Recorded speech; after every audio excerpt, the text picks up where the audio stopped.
সে দান করতে উৎসাহিত হতে পারে। আল্লাহর কসম খেয়ে বলি, যদি আমরা একজন মানুষের হৃদয় ভেঙে যেতে পারে, সে দান করতে উৎসাহিত হতে পারে, এই চিন্তা করে যদি আমি তাকে ইখলাসের নসিহত করতে যদি আমি বিরত থাকি, আমি কোশ্চিনকালেও তার কল্যাণ করলাম না, বরং আমি তার অনেক বড় অকল্যাণ করলাম। এই জন্য আল্লাহ পাক রব্বুল আলামিন ইব্রাহিম আলাইহিস সালাতু ওয়াস সালামের এই ঘটনার মাধ্যমে দুনিয়ার মানুষকে শিক্ষা দিয়েছেন, যে কোনো কাজের আপনি যখন ভিত্তি রাখবেন, কাজ করবেন, সেই কাজের মধ্যে আপনার প্রথম লক্ষ্য আর উদ্দেশ্য থাকবে, একটাই ভয় থাকবে যে আল্লাহ করতেছি তো আপনি কবুল করেন। আপনি যদি কবুল না করেন তো সব বেকার। আকাশ ছ বিল্ডিং আল্লাহ যদি কবুল না করে দাম নাই। দৃষ্টিনন্দন ভবন আল্লাহ যদি কবুল না করে দাম নাই। চমৎকার আপনার ক্যাম্পাস, বিশাল সুন্দর সুন্দর বাগান, কি সুন্দর দেখতে, মাদ্রাসা, মসজিদ, প্রতিষ্ঠান, আল্লাহ যদি কবুল না করেন কোনো দাম নাই। এই জন্য আমাদের প্রথম লক্ষণীয় বিষয় হবে আল্লাহ যতটুকু করার তৌফিক দিচ্ছেন সেটা যেন আল্লাহর কাছে কবুল হয়, সেই বিষয়ে চেষ্টা করা। এক নম্বর কথা।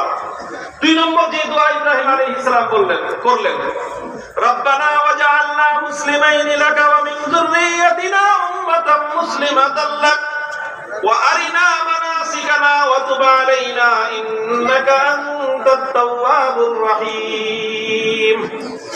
ইব্রাহিম আলাইহিস সালাম বললেন যে আল্লাহ, আপনার ঘর বানাইতেছি, মসজিদ বানাইতেছি, এরকম যেন না হয় মসজিদ বানায় দিয়ে গেলাম, তোমরা নামাজ পড়ো, আমার তো নামাজের দরকার নেই, কারণ আমি মসজিদ বানায় দিছি, এখন আমার এই মসজিদে 1000 মানুষ নামাজ পড়ে, সব মানুষের সব তো আমি পাবো, কাজে আমার নামাজের দরকার। কি বলেন, এটা চলবে? আরেকজনের নামাজ, এটা হলো বোনাস পয়েন্ট, এটা হলো কি সুন্দর দৃষ্টান্ত, হলো এটা হলো একটা শূন্য, এগুলো এক একটা শূন্য। আরেকজনের নামাজ এটা শূন্য। আপনি আরেকজনকে রোজা রাখার জন্য ইফতারি খাওয়াইছেন, সেহরি খাওয়াইছেন, আরেকটা শূন্য যুক্ত হলো। এবার নিজে যদি নামাজ পড়েন, নিজে নামাজ পড়ে আপনার এক নেকি অর্জন হলো, আরেকজন নামাজের ব্যবস্থা করে দিলেন, একটা শূন্য এসে যুক্ত হলো, একের সাথে শূন্য যুক্ত হয়ে কত হলো? 10 হয়ে গেল। আরেকজনকে রোজার জন্য ইফতারি করাইলেন, সেহরি খাওয়াইলেন, আরেকটা শূন্য যুক্ত হয়ে কত হলো? 100 হলো। একজন অভাবী মানুষকে দান খয়রাত করে আপনি তার অভাব পূরণ করে দিলেন, তার জীবনের অনেক প্রয়োজন পূরণ করে দিলেন, আরেকটা শূন্য যুক্ত হলো, কত হলো? 1000। আর আপনি নিজে নামাজ পড়লেন না, শুরু দিয়ে 1 নাই, বাকি কত থাকলো? শূন্য। কয়টা শূন্য? 3টা শূন্য একটা একসাথে থাকলে কি বলে? বড় বড় 3টা ঘোড়ার ডিম।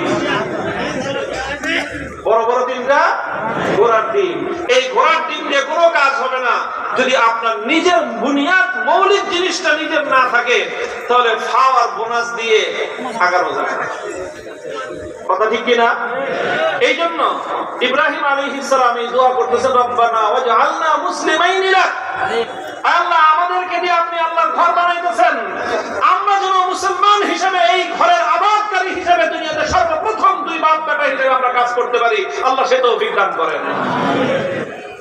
যারা মাদ্রাসার নির্মাণ কাজে অংশগ্রহণ করতেছেন, আপনাদের প্রথম শপথ হতে হবে, আমি মাদ্রাসা নির্মাণ করতেছি, আমরা মাদ্রাসার বুনিয়াদ স্থাপন করতে আমরা অংশগ্রহণ করতেছি। আমরা যেরকম আল্লাহর দ্বীনের কাজের জন্য আমরা ভিত্তিপ্রস্তর স্থাপন করতেছি, এই দ্বীনের কাজের জন্য দ্বীনের সৈনিক হিসেবে সর্বপ্রথম আমি আমার বাপ বেটা সহ আমরা বুক টান করে দাঁড়ায় গেলাম। আল্লাহ কবুল করেন। নিজে অংশগ্রহণ করতে হবে, শুধুমাত্র দান খয়রাত দিয়ে নয়, নেক আমলের মধ্যে। মসজিদ বানায় দিয়ে দায়িত্ব শেষ নয়। আপনার নির্মিত মসজিদের মধ্যে 1000 লক্ষ কোটি মানুষ নামাজ পড়বে, সবার নামাজের সওয়াব আপনি পাবেন, কিন্তু তার আগে আপনাকে নিজে নামাজি হইতে হবে। নিজে নামাজি হয়ে ওই 1 লাগান, এরপরে লক্ষ কোটি মানুষের নামাজের প্রত্যেকের একটা একটা করে শূন্য লেগে আপনার 1000 কোটিতে পরিণত হবে। নিজে নামাজ পড়বেন না, খালি মনে করবেন যে মসজিদ বানায় দিছি, বাস এটা দিয়েই আমি এই ধাক্কায় জান্নাত পার হয়ে চলে যাব। পারবেন? জান্নাতের ওই পারে গিয়ে পড়বেন। ওই পারে গিয়ে পড়বেন, জান্নাতের ভিতরে যাওয়া যাবে না। এই জন্য যাদেরকে আল্লাহ পাক রব্বুল আলামিন নেক আমল করার তৌফিক দান করেন, এরকম বড় বড় কাজ করার তৌফিক দান করেন, তাদের জন্য এটা খুব বেশি জরুরি যে আপনাদের অনেক বোনাস পয়েন্ট অর্জিত হচ্ছে, এই বোনাসটা কাজে লাগবে।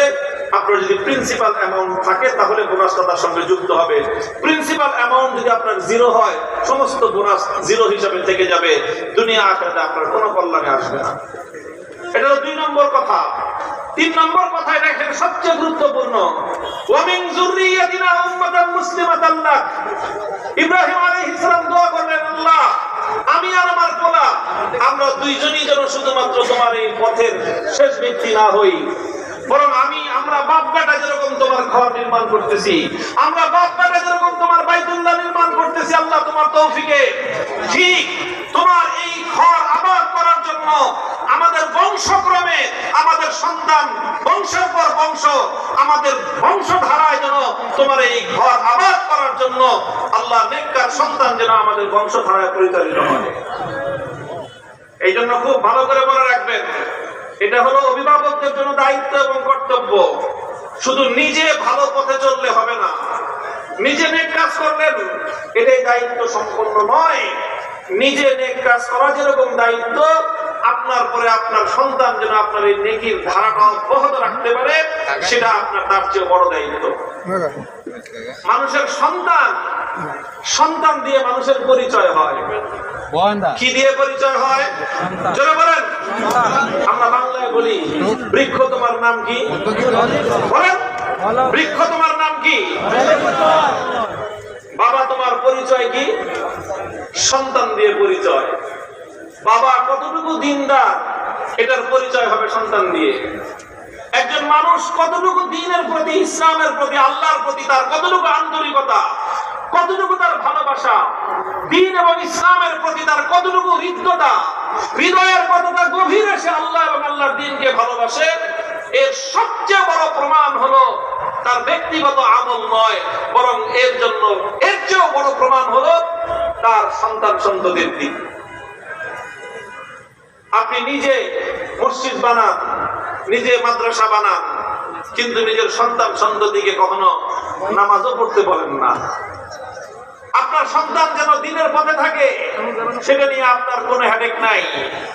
সন্তানকে পাঠিয়ে দিচ্ছেন, যাও ইউরোপে পড়ো, আমেরিকায় ঘুরো, ওখানে গিয়ে সে ইউরোপিয়ানদের মতো আমেরিকানদের মতো উচ্ছন্নে চলে গেছে, দ্বীন এবং ঈমানের সঙ্গে তার কোনো সম্পর্ক নাই। আর আপনি এখানে বসে বড় বড় নেক আমল করতেছেন, এই নেক আমলের ধারা আপনার অব্যাহত থাকবে না। এই জন্য নেক আমল নিজে করে নিজের পরবর্তী প্রজন্ম যেন সেই নেকির ধারাটাকে অব্যাহত রাখতে পারে, সেটার প্রতি লক্ষ্য রাখা, এটা হলো ইব্রাহিম আলাইহিস সালামের সবচেয়ে বড় সুন্নাত। উনি যেখানে দোয়া করেছেন ইব্রাহিম আলাইহিস সালাম, সব জায়গায় দেখা যায় উনি ওনার জন্য এবং ওনার বংশধরদের জন্য দোয়া করেন। এই বংশের জন্য দোয়া করার বরকত কি জানেন?